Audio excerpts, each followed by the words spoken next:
Hello and welcome to Unstress. My name is Dr. Ron Ehrlich. I would like to acknowledge the traditional custodians of the land on which I am recording this podcast, the Gadigal people of the Eora Nation, and pay my respects to their elders, past, present, and emerging.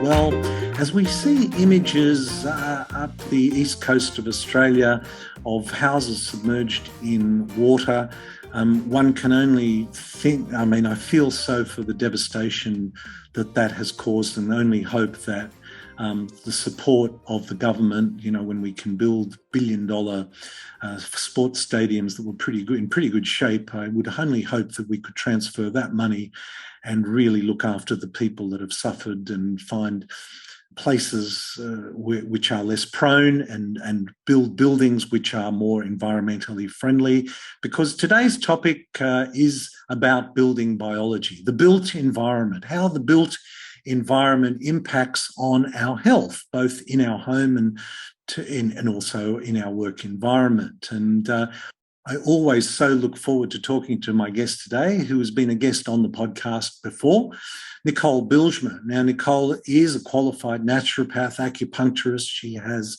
a graduate certificate in occupational health and safety, and she is the founder of and the head of the Australian College of Environmental Studies. And we talk about that. It is a college dedicated to the education of people about the health hazards in the built environment.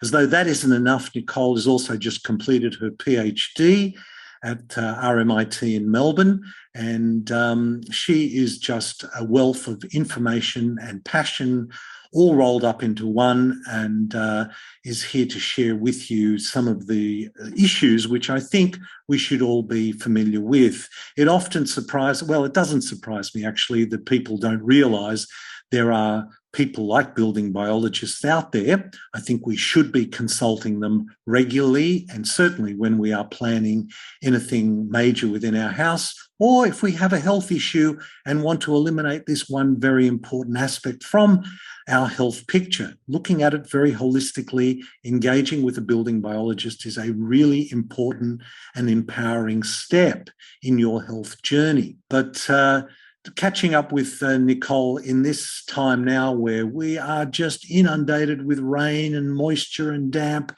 and the potential for mold and et cetera, not to mention the fact that we are bathed in electromagnetic radiation. I mean, literally the number of devices, Wi-Fi devices that we surround ourselves with, that we put to our heads, place in our pockets, put in on our laps, keep by our beds is kind of quite mind-boggling. But you have to be aware of a problem, that something is a problem, before you actually realise how important it is. And that's what today's program is about. Look, there's so much in it. Nicole is so passionate. I hope you enjoyed this conversation I had with Nicole Bijlsma. Welcome back, Nicole. Nice to be here again, Ron. Nicole, building biology, boy, is that a word that everybody should be familiar with. And it amazes, well, it's not entirely surprising that ordinary people out there in the community may not know about it. It shocks me how few health practitioners know about it. Can we just go back to a little bit of basics and just tell us Building Biology 101? Right. Well, I established the building biology industry in the late 90s because of a need to educate people about health hazards in the home. And, of course, my journey, as you know, started with 10 miscarriages after moving into a lovely home on half an acre in the river in Warrandyte, which is an incredible place. But no one was able to figure out why we had sleep disturbances and had all these miscarriages despite going to all specialists. And in the end, they just said, keep trying. So, we never really knew what it was exactly. However, our health declined since moving into this lovely place, and we were sleeping on the other side of the wall of the meter panel. There was geopathic stress under the bed. There was high levels of noxious gases in the master bedroom because we were near a T intersection, and the council used to come and spray all this beautiful Roundup all over our property because we had the boundary to Parks Victoria on the Yarra River. So there was so many issues going on that you couldn't see, you couldn't smell. And as I started to figure out, since we moved here, our health has declined and it was simply a matter of relocating bedrooms. And then I had twins naturally, and subsequently had 3 kids under 3, and the rest is history. And just shocked. I started to spend years researching the impact of the environment on human health and going, why wasn't this in my double degree? I spent 8 years at uni getting an acupuncture degree, studying naturopathy, going to China and doing, training there in acupuncture in 92. And none of this was addressed. And there was so much data even then at the US EPA website on indoor air quality and chemicals. I mean, that I've heard that story. You've mentioned it to me before and shared it, and it's just so extraordinary because to dive into that a little bit, because 10 miscarriages, I mean, 1 is traumatic enough, 2 is quite disturbing, 10 is quite shocking, and you must have gone through every single test. Every doctor must have explored bloods and this and that and hormone levels, and I mean, yeah. That's why I think this is such an important topic for everybody. Yes. Because everyone's got their own little health journey, and some of our health journeys are not so little. And yet and you mentioned a few things there. You said it so quickly that people may have missed it. So you were on the other side of a meter. Panel? A meter panel. So this is the switchboard that most houses have. So you have a switchboard, and a meter panel. Sometimes they're together. In most homes, they're in the same box. Mm-hmm. But in multi-story apartments, the switchboard will be, say, in the kitchen, and the meter panel, there'll be a bank of meters now, smart meters, on some place on that block. So, yes, it's the meter panel that, the old one that used to go round and round. Yes. The reader used to come and identify the readings. That can emit a high magnetic field, and that can be high because in the middle of the night the hot water service can kick in, and then of course it's drawing energy, and as it draws energy it goes through the meter panel and creates a magnetic field that can come out 1.5 or so meters from the back of the wall where of course our head was. From my experience as a building biologist and doing EMF, electromagnetic field testing, the people don't sleep well when they're exposed to elevated electromagnetic fields. That's the first thing we'll always look for when it comes to sleep disturbances, which is pandemic. I mean, the latest parliamentary inquiry in 2016 showed 40% of Australian adults aren't sleeping very well. 40%. Like, sleep disturbances, remarkably, are present in almost every single chronic disease. And children, it's like it's a pandemic. And what has happened in that time? The release of digital devices, wireless technologies, especially since 3G in 2000. And we are ubiquitously exposed to these radio frequencies, which we know affect melatonin, which we know affect sleep. And yet very few people talk about it. It's just so obvious when you bring it up. And then I go in to do an audit and the kids, teenagers, are sleeping with their phone under their pillow, you know what I mean? And it's constantly tuning into the nearest cell tower, emitting radiation during the night. So, Bluetooth is on, and, mobile data's on, and all these things are on, and they're exposed to a radio frequency device during the night. This is a huge problem. And it's easy to solve. That's the irony. It's easy to solve. Well, before we dive into the rest of building biology, let's touch on that, because we've got people's attention now, I'm quite sure, and yet this is, as you say, so ubiquitous. How do we solve that without throwing out all our technology? Well, the best option is to reduce your exposure as much as possible and try and use alternatives. So a corded phone, if you can find it. Or, I love my phone. I love the fact that I can run my business anywhere in the world. I would text more than I would talk, and I would never, ever put this against my head, because if it's used on one side of the head for more than an hour a day for 10 years, your risk for brain tumours, specifically acoustic neuroma and glioma, almost doubles. So I would always keep it at a distance from my person, which is what they say in the settings in order to cover themselves from a litigation perspective, that you're not to put this near your person, which questions whether it's fit for purpose, and that's another question altogether. Well, we put it in our pocket, we put it in our coat pocket, we put it in our pants pocket, bras, amazing. Where do we go with that? That's but now we're back in the bedroom. we're in the bedroom, and okay, all technology out of the bedroom. Yes. That's a given. Absolutely. And the quickest way to reduce exposure is to not have Wi-Fi enabled devices in the bedroom. Some of the biggest sources, apart from the cell phone, are printers and a mouse. A mouse can emit high levels of radiation, actually. And, of course, adjacent rooms. So be mindful what's on the other side of the wall of the bed head.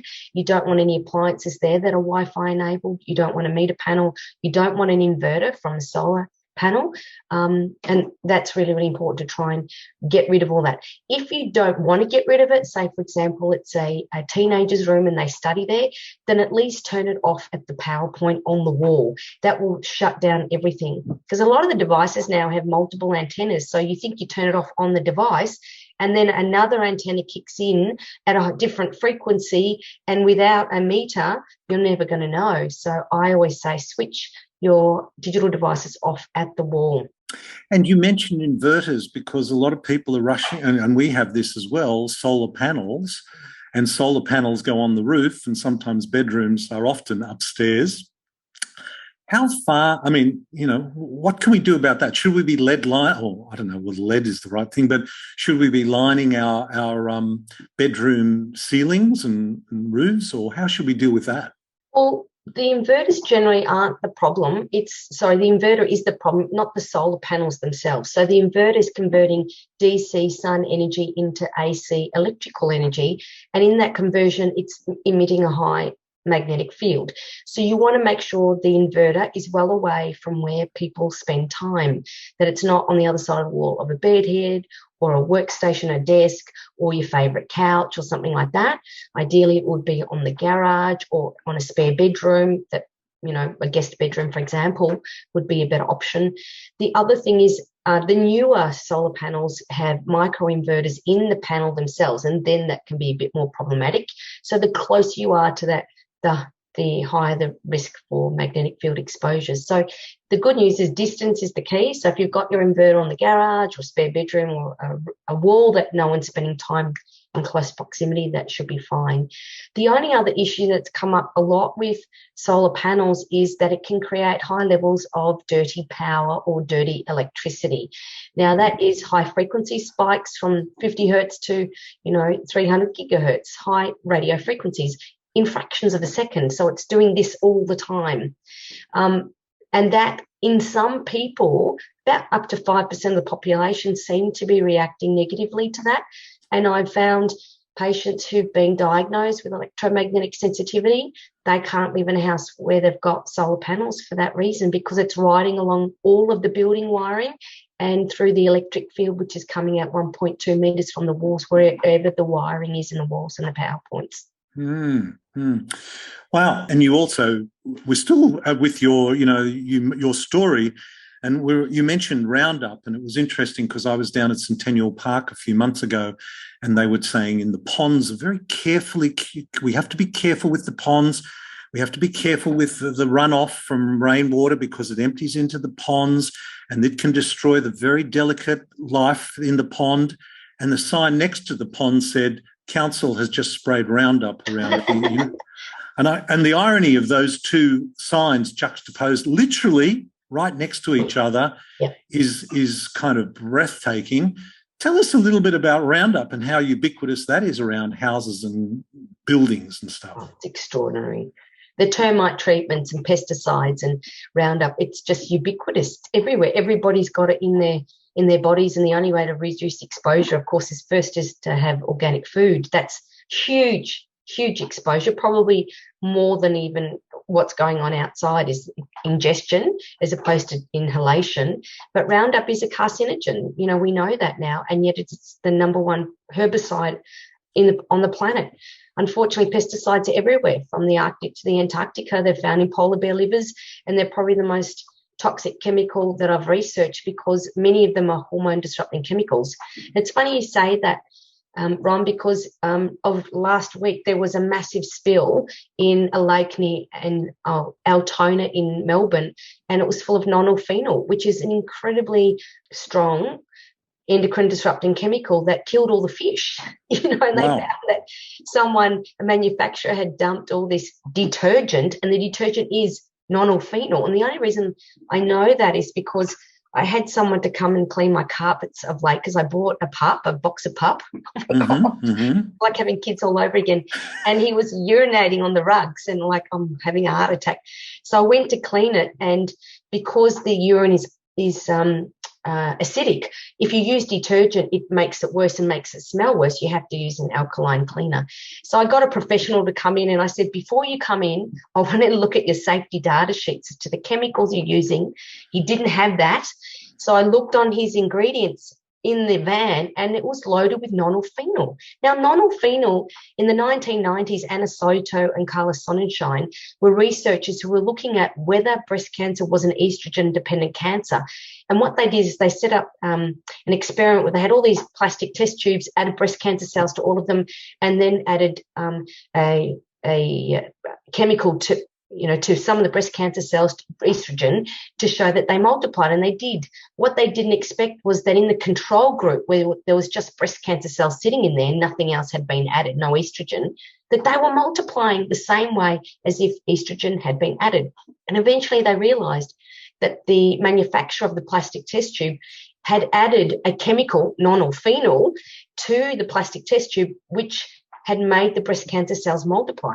And here we are last week, after 91, 2001, 2011, 30 years later, massive dump of nonylphenol that killed the fish in Altona just last week, full of nonylphenol, which is an estrogen that is a serious endocrine disrupting chemical that can have massive ramifications for breast cancer risk, which we know 1 in 8 women have breast cancer diagnoses that's often not related to genes. I mean, it's just staggering. Like you said, it's happening every day right in front of our eyes, and we don't learn. We're not implementing anything. There's no impetus because, me being skeptical, we're in a capitalist society where the CEO is paid for dividends for shareholders, and it comes at the cost of human health. End of story. Yeah, well, it's actually the end of one story and the continuing story of so much else that goes on in our society. But you also, now you just touched on there, you had this dog, and good on you. I had 2 Labradors. If only I knew how much hair they drop. But if we are getting our house, carpets cleaned, or pest control comes in, what do you advise people to do? I mean, you mentioned alkaline cleaners, but the cleaner probably didn't have that, did they? So I sent him off on his way. He didn't know what he was letting himself in for there when you called up. But what should we do? Well, like shampoo. I want my carpet shampooed, my furniture shampooed. What should I do? Right. So if it's acidic spill, and that's mainly things like urine or wine or meat, you want to add alkaline. So you use bicarb soda to neutralise it first. That would be the quickest way. Anything that's edible that you can use as a cleaning agent is the number one top priority, because it's not going to be toxic. So thinking of it that way, that would be the best way to go. If it's an alkaline spill, and I'm trying to think of what that would be apart from oven cleaner, which is alkaline. I can't think of many alkaline scenarios. You probably use it in acid like lemon juice or something like that, or vinegar instead. But generally with cleaning, it really comes back down to utilising nature's greatest resource, which is the sun. Incredible UV sunlight, drying. Drying is important. A healthy home is a dry home. So trying to bring in, microfiber cloths, vacuum cleaning with a HEPA filter. Don't bring too much moisture in the home. I've seen many, many homes be completely contaminated because they're steam cleaning their carpets every 6 weeks because their kids have got asthma and allergies, and because it's happening over winter when they don't dry their carpets or rugs within 48 hours, it becomes like a microbial bomb. Wow. It becomes a mold problem, and that whole room and adjacent rooms become contaminated with spores and hyphae because they didn't dry it out. Because you already have, in a healthy home, you have up to 500 spores, fungal spores, per square inch in a healthy home. Wow. And those spores should replicate what's outside, ascospores, basidiospores. That's normal. But gee, you talk about steam cleaning as a way of bringing moisture into the home, but I think up and down the east coast of Australia, some of the disasters that we have seen, I mean, what does one do with a house that has been covered in water? Yeah, that's a difficult one. Sandeep and I did a webinar recently that had 5,500 views in 2 weeks about this. And I said to Sandeep, to be honest, if you've had a flood or storm damage where the water's come from above, I mean, can it really be remediated? This is the real question, because I see very few homes to be properly remediated that enables someone with chronic fatigue syndrome or CIRS that can live in those homes. I think the first thing I want to make note is wherever you live, there are going to be pros and cons. If you live in a humid environment, it comes at a cost. And the cost is, unless you're prepared to dehumidify that house to keep the relative humidity between 40 and 60%, then you're going to have problems. If the humidity is above 60%, you're going to get dust mite proliferation, which, by the way, is the number one cause of allergies worldwide that people will suffer from, and that tends to be all year round, sneezing, fits, coughing, etc. But if it's above 70% relative humidity for more than 2 days, you've got 48 hours, then basically every surface of that house will have dust and will have fungi that is going to utilise the moisture in the air as a source of moisture to grow. And so will the bacteria. So that's the problem. If you choose to live in Sydney, Central Coast, Queensland, Darwin, etc., then you need to think about how you're going to pull the moisture out of the air most of the year in order to prevent it becoming a mould box. That's the cost of living there. So building in or having dehumidifiers, I mean, opening up windows and letting the sun in is great if we can do it. But dehumidifiers, should be a standard part of every home? I think so. And look, that's the interesting thing about opening windows, because if you open windows in a humid environment that has 90% humidity outside and 70% inside, the rule of psychrometry, the first principle is that humidity goes from high to low. So if there's more humidity outside and you open a window, you're going to drive it inside and exacerbate a moisture issue. That's why I strongly suggest in these homes, one of the best things you can get is like a hygrometer. You can get it from Tandy's electronic stores, might be $30 or something like that. And it has a probe that you can put outside as well as one inside. And it will tell you if the humidity is higher outside than inside, keep your windows shut. If it's drier outside, open up the windows, and utilise the weather. So that is a very cheap thing to do that will help people understand humidity. Have this in your bathrooms and your laundries, because if you're getting any condensation in those rooms, then the ventilation is not adequate and you need to do something about it. You shouldn't have condensation in a bathroom when you have a shower or a bath. So, improve the ventilation. Make sure it goes to the outside, not just to the roof cavity. Yeah. Wow, that's great advice, that hygrometer and dehumidifier, because let's face it, I mean, the rain in Sydney last night, up in the north coast again, I feel so for those people up there being hit again. When we are building, so these houses, because so many houses now have gyprock as a part of their house, and once gyprock gets wet, you can't really dry it out, can you? No. So once you get a porous surface that's wet, like carpets, underlay, books, gyprock, in theory, it needs to be dried within 48 hours. If it doesn't dry within that time, you'll have microbial growth, and therefore it goes from a water damage restoration job to a mold remediation job. It goes from a few hundred to a few thousand, tens of thousands or hundreds of thousands of dollars. And you really have a very short window in which to address water damage. So that is definitely problematic. Just as a small example, I spilled a glass of water on my desk about a week ago, and I have this Post-it pad here, which I'm showing, which is kind of ruined in a way, and it still feels a bit damp. So I saved it for this conversation. I've just thrown it out. But I just, as you said that, I looked down at my desk and I thought, actually, I spilled my water here, and there's the dry Post-it note and there's the wet one. I did an experiment leading up to our conversation. If you were building a house, so let's say these houses are really badly damaged, how can we proof our houses? I mean, we've got to pick places to build first, but even then, how does one sort of moisture proof your house by ventilation, I guess? Yes. So if it's to prevent condensation and mold, there's several things you can do, simple things you can do. Firstly, you want to protect against wind-driven rain, so you want eaves. A house built without eaves is really stupid. You want eaves. That's important. The other thing, of course, is to have permeable vapor wraps. So you know that aluminium wrap that they put around the house, it needs to prevent liquid water moving through, but it needs to allow water vapor to move through. And that was really where the National Construction Code failed, because what they had was they only thought about liquid water. So if there's all this water vapor generated from inside from the occupants breathing, we breathe out per person 3 litres of water vapor per day. By the time you put into bathing, cooking, washing and breathing, each person is equivalent to around 10 litres of water vapour per day. Every washing load you do is 5 litres of water vapour it puts into the air. So if you have 4 people living in a 2-bedroom apartment, that's 40 litres of water vapour in the air that apartment has to deal with that it may not be designed to do. And then you get condensation on the windows and the walls, etc. So you know that's a problem. So you have to bring in dehumidifiers.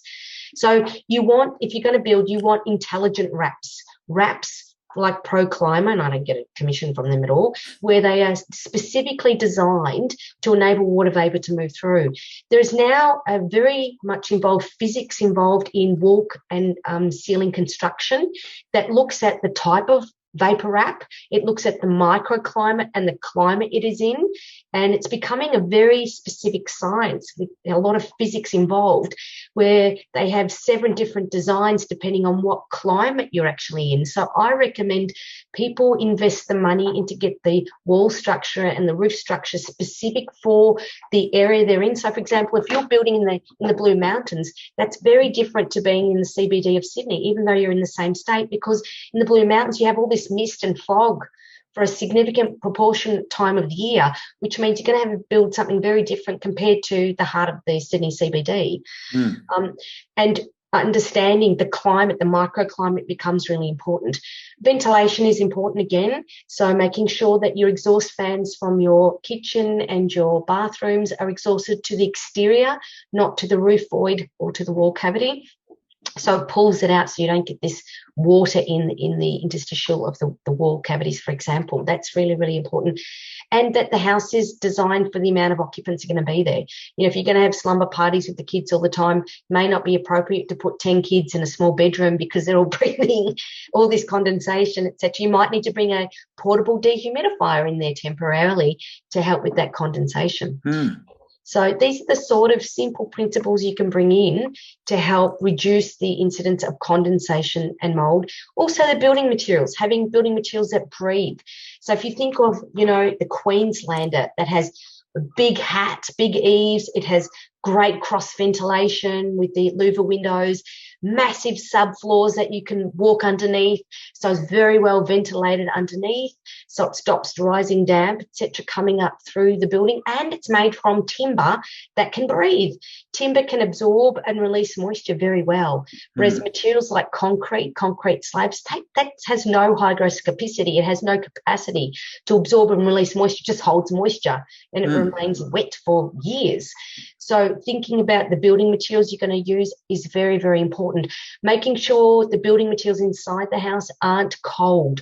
So you want to avoid metal frame windows are problematic. You often see visible mold around them because they're cold. So when you have water vapor from inside the house hitting a cold window, it hits dew point and condenses straight away.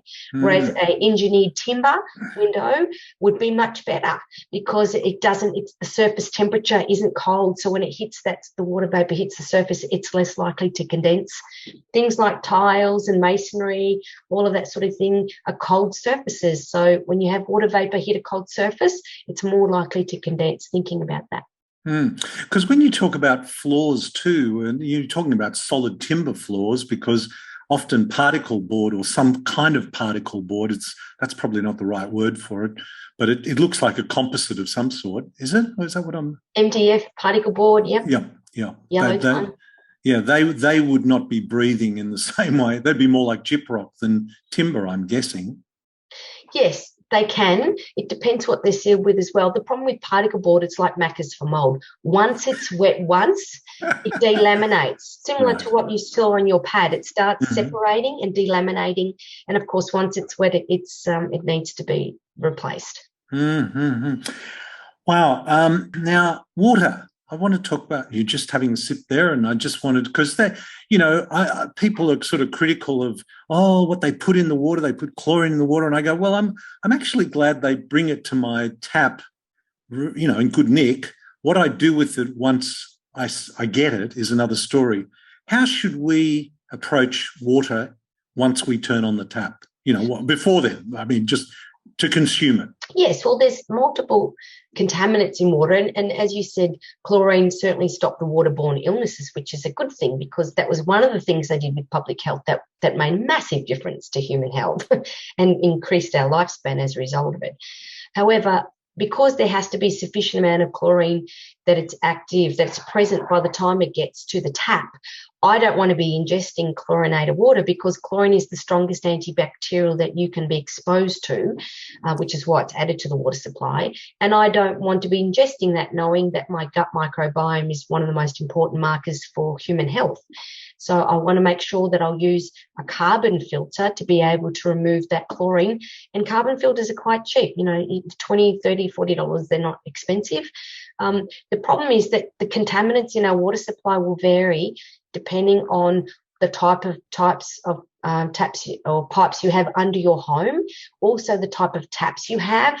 Recently, it would have been mid last year, the government announced $2 billion to replace brass taps, because brass taps that have been imported in the last 10 years have up to 6% lead content in the valves, which they now discovered. And, of course, Perth Children's Hospital a few years ago had elevated levels of lead in their drinking water supply in the new Perth Children's Hospital because of the brass taps. So that's an issue as well. You want to go with a company like Vinco, Vinci. I don't get any commission from that, mind you, who specifically have stainless steel components in their tapware.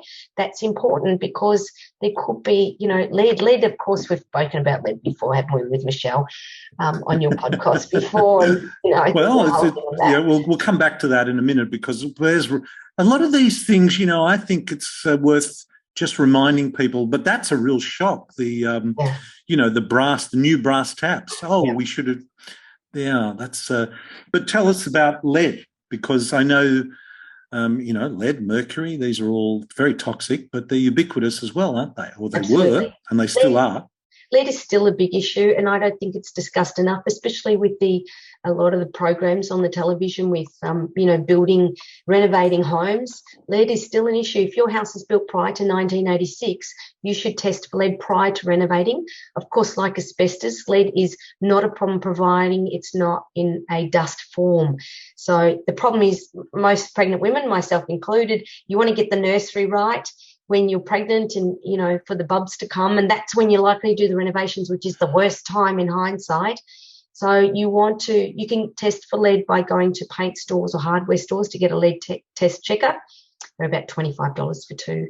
And it turns red on the brush if it's present. So you definitely want to test that if the house is built prior to 1986, because, of course, the lead content up until 1965 was up to 60 to 70% lead content in that paint. Wow.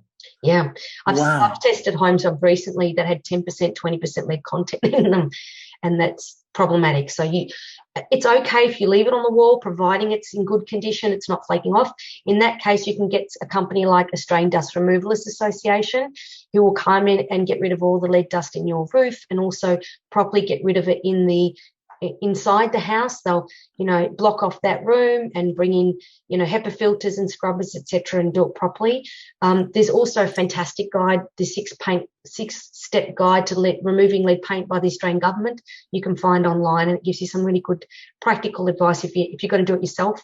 But make sure, please, that you wear appropriate personal protective equipment, because the dust goes everywhere. So you want to seal off that room when you're removing it. And of course, you wouldn't dry. You get rid of the paint in terms of the dust. You wet it down first before you actually remove it. Coming back to the renovation, because and I know that many bathrooms, and we've had some installed, and I know what you're going to say here, but I want to ask it anyway. The bathroom was built, the room was made, and then the builder came in with several layers of blue waterproofing. There's a little bit of a problem, and everyone who's done a bathroom renovation is very excited when they see that, because they know the next step is to lay down the tiles, and they're getting a lot closer to the finish of their renovation. But it's not as simple as that, is it? We'll pause for a minute's silence here, Nicole. We'll pause for a minute's silence here. Nowadays, you'd be lucky if your bathroom lasted. In theory, the service life of a typical new bathroom is 7 years. Wow. Very few consumers know that their bathroom is designed to last a maximum of 7 years for the building warranty, because we went from sheet-based membranes to liquid-based membranes. So we now, a lot of the builders will put on a liquid-based membrane. That's problematic, because the sheet-based membranes at least lasted up to 30 years. The liquid ones that you paint the waterproofing membrane on last 7. And more often than not, they actually only last 2 to 3 years, because people often use essential oils to clean their bathrooms, which are essential oils like eucalyptus are so good at dissolving petrochemicals, which your waterproof membrane is. There's a lot of, misinformation on social media. People spraying essential oils in the bathroom, gets through the grout, and it actually will dissolve the membrane, which reduces the lifespan of that bathroom. So if you're going to waterproof and renovate, the first thing I'd suggest you do is if the bathroom is more than 7 years old and your house was built prior to, from 2000, it's likely that there may be moisture and potentially mold in there. So just get someone to test, the building biologist or mold testing technician, to check the bathroom first if there's potentially any mold. Because if you start taking off the gyprock, the plasterboard and the tiles, and there's hidden mold, that's going to contaminate the next room and potentially the rest of the house. And I've seen many people develop chronic fatigue-like symptoms, or CIRS, chronic inflammatory response syndrome, after a bathroom reno, because it exposed all that hidden mold. It's amazing how much that wall cavity can keep that mold in there. I've seen readings of 70,000 spores per cubic metre, and I don't want to see more than a few hundred. Wow. In a wall cavity, and in that bathroom maybe 1,000 or 2. Once that wall comes down, there's thousands, and it's just spread throughout the house, and now it's a big job to remediate. Mm-hmm. So that can be very, very problematic. So you want to make sure that they, if they're going to do a renovation, that there's no hidden mold in there. Even just doing a wall cavity sample to make sure that it's not in there is a simple thing that can be done. If there is, then you get a mold remediator to actually seal off that bathroom, put in air scrubbers, put in negative air machines, and then remediate properly so it doesn't contaminate the rest of the house. It is going to be a bit pricey, but it'll be well worth it for your health. And then when they put the waterproofing in, get a company to do it as a system. Don't get the builder to put the waterproofing in. Get a company that only does this to do that properly. Like, I recommend Gripset. Again, I don't get any commission. Say that again, Gripset, Gripset. They are a company that specialises in waterproofing, and they only allow their technicians they've trained, who are certified waterproofers. They have to also do their training in order to go out. So they only do that. They will make sure that if the whole system is done properly, they don't do it in bits. And I would say to clients, spend $2,000 to do the waterproofing properly for your $20,000 bathroom reno, and it will last 30 years, not 7. Mm-hmm. Well, so listen, we've touched on a few issues here, and I know building biology. Let's talk about building biology. You brought it to Australia. You've developed this college. Tell us about your college and tell us about how someone becomes a building biologist. Then I want to go through a visit from the building biologist. Yes.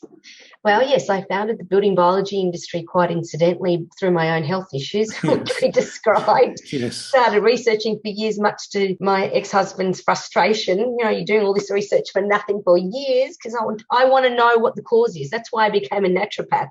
What's the cause of the patient's condition? I'm sick of giving bags of bioceuticals, which may or may not help.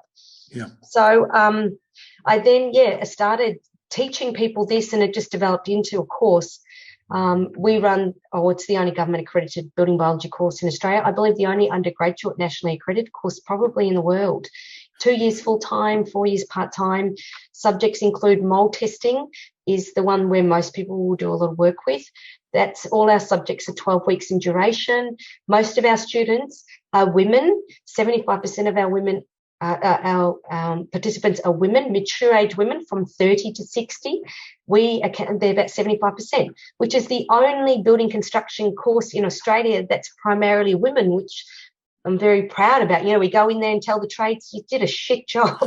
And this is what you need to do, get your ass into gear, pardon my French, and, do it properly because these people are sick. Yeah.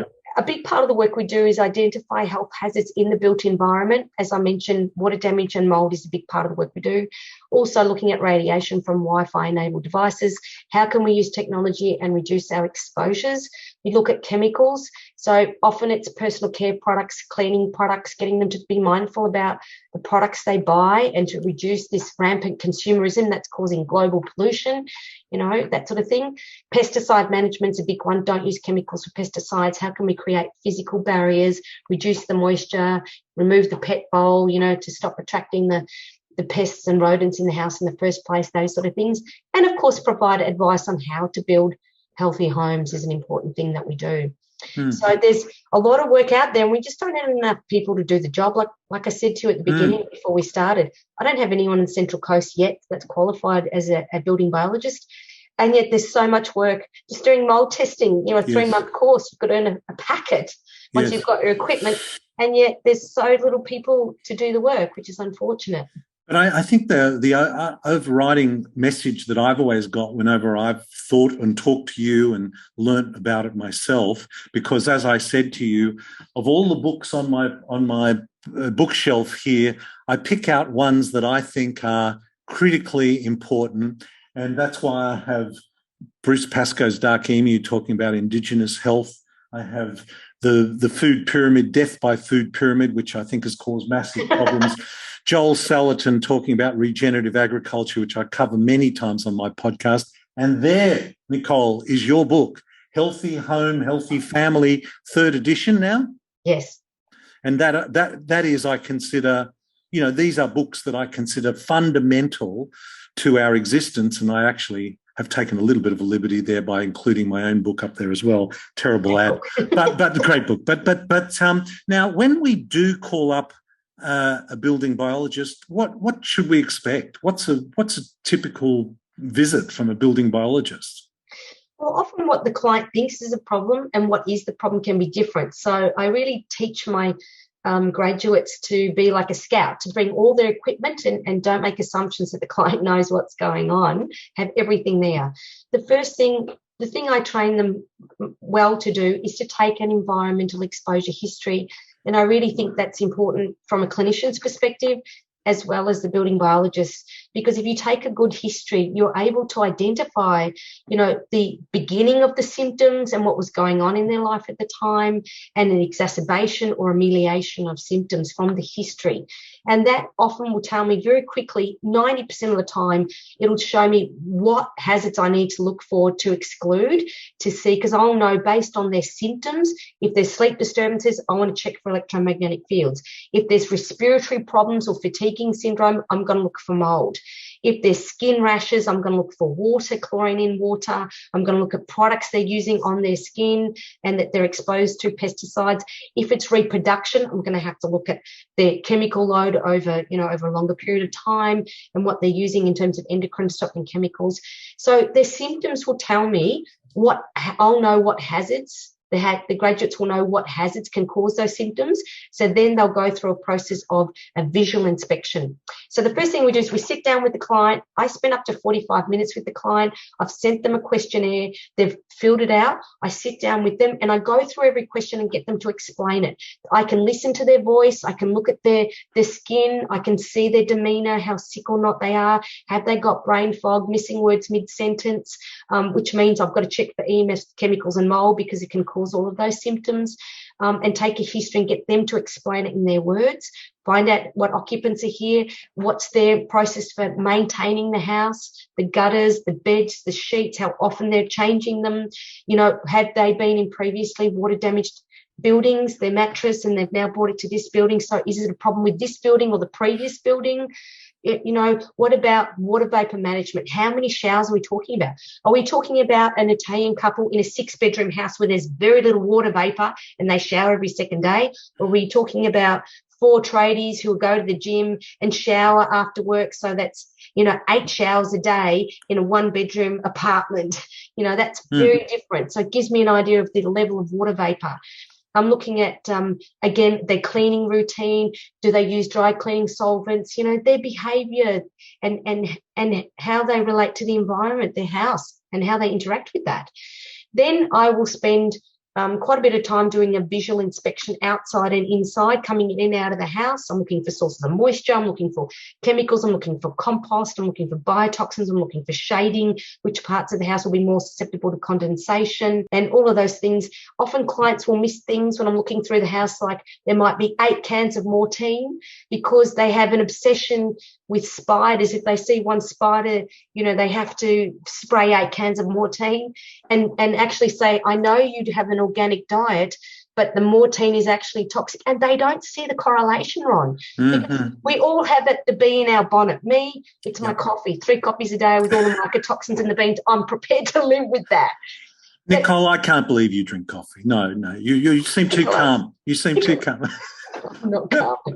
I reckon I've got ADHD and I'm high functioning. I think I do too, but we'll talk about that off camera.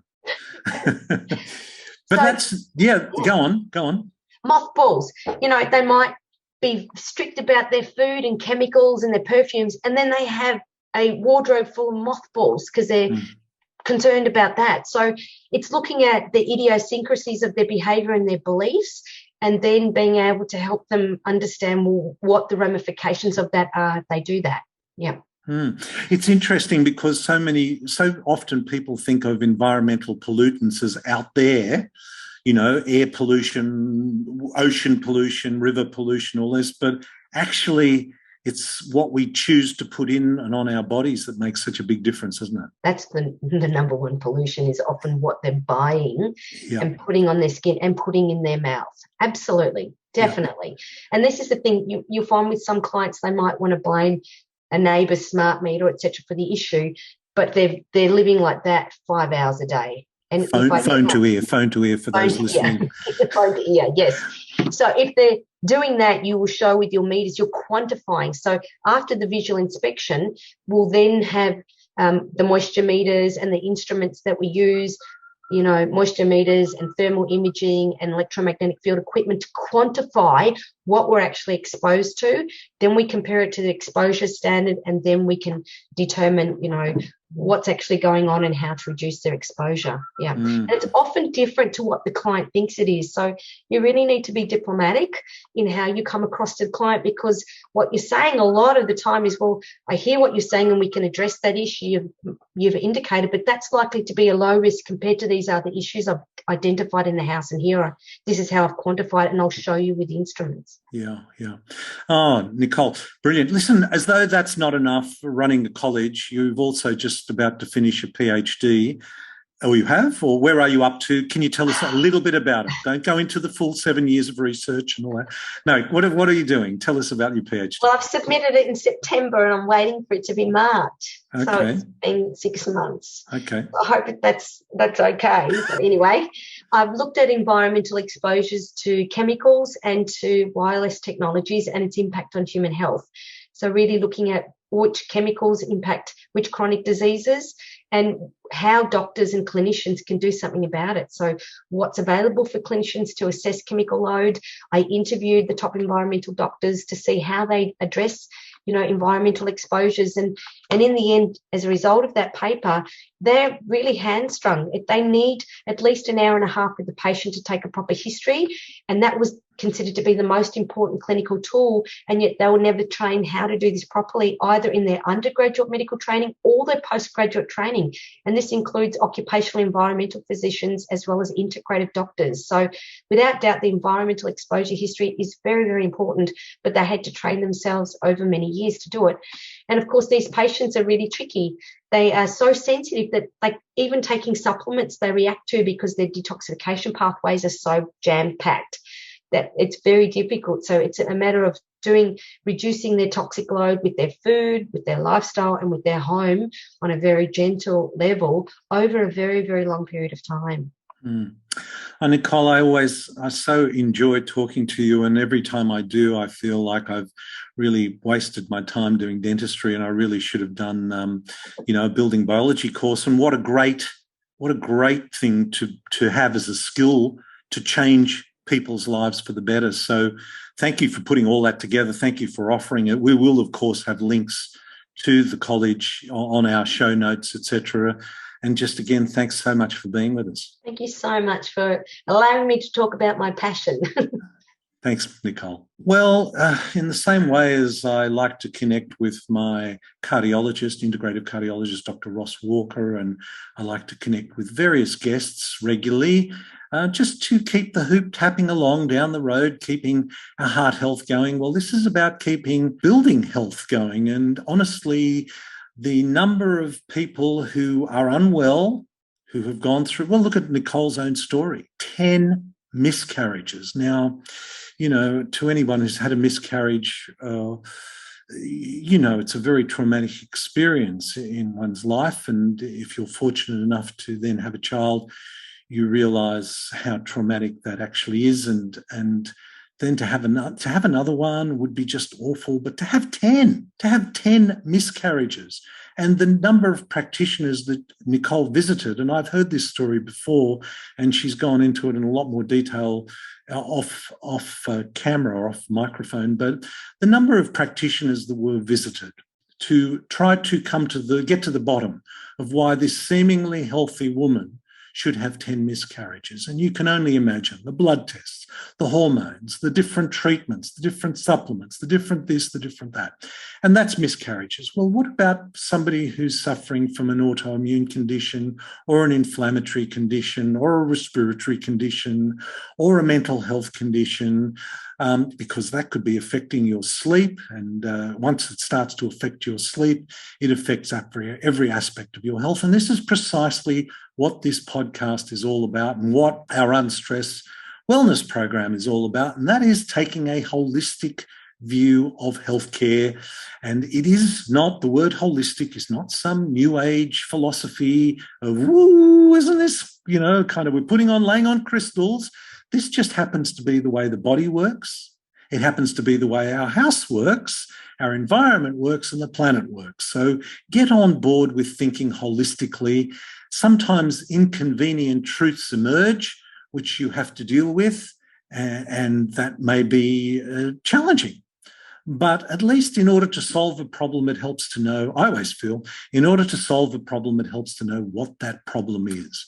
And how we live in our homes is certainly a potential source of problems, which you could be on the best diet in the world, taking the best supplements in the world, meditating twice a day. But if your home is toxic, then you are pushing uphill. So that is why visiting with Nicole Bijlsma and her hearing about building biology, and if you were looking for a way of engaging with health in a way that is absolutely fundamental, you don't necessarily have to go and do a medical or a dental degree. You don't have to go and study for 5 or 10 years and become a specialist. You could actually do that building biology program and really make a difference in people's lives and have a very satisfying career doing it. So we'll have links to Nicole's site, as I mentioned. I hope this finds you well. Until next time, this is Dr. Ron Ehrlich. This podcast provides general information and discussion about medicine, health, and related subjects. The content is not intended and should not be construed as medical advice or as a substitute for care by a qualified medical practitioner. If you or any other person has a medical concern, he or she should consult with an appropriately qualified medical practitioner. Guests who speak in this podcast express their own opinions, experiences, and conclusions.